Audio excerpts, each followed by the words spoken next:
আমরা যদি পবিত্র কোরআন কারীম এভাবে যদি দেখে দেখে শুধু যদি রিডিং করে যাই, তাহলে প্রতিটা অক্ষরে অক্ষরে আমাদের জন্য নেকি রয়েছে। কত নেকি রয়েছে এ সম্পর্কে একটা আমরা হাদিস পাবেন। হাদিসটি রয়েছে মিশকাতুল মাসাল খবরের তৃতীয় পর্ব নম্বর 8। পর্বের নাম কিতাবুল ফাযাইলুল কুরআন। কুরআনের ফজিলত সম্পর্কে একটি পর্ব। অনুচ্ছেদ নম্বর আল-ফাসল ইসরাফি দ্বিতীয় অনুচ্ছেদ, হাদিস নম্বর 2137। হাদিসটি বর্ণনা করেন আব্দুল্লাহ ইবনে মাসউদ রাদিয়াল্লাহু আনহু।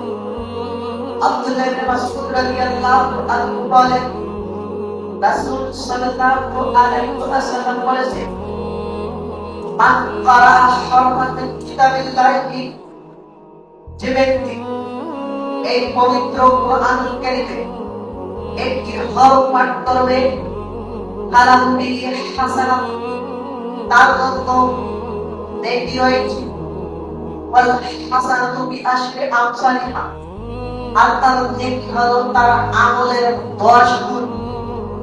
এরপর আল্লাহর নবী সাল্লাল্লাহু আলাইহি ওয়াসাল্লাম বললেন, লা আকুলু আলিফ লাম মিম হরফ, আমি বলছি না যে আলিফ লাম মিম একটি হরফ।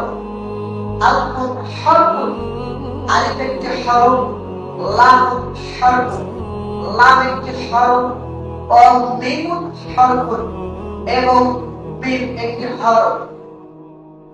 আপনারা এই পবিত্র কোরআনুল কারীম খুললে আপনারা সেখানে 2 নম্বর সূরা আল বাকারা দেখতে পাবেন। সেই সূরা আল বাকারার প্রথম একটি আয়াত রয়েছে আলিফ লাম মিম।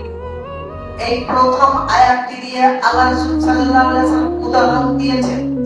এখানে 3টি অক্ষর রয়েছে আলিফ লাম মিম। এই 3টি অক্ষরে আপনাদের জন্য 10টি নেকি নয়, বরং 3টি অক্ষর আপনারা পাঠ করলে 30টি নেকি হবে।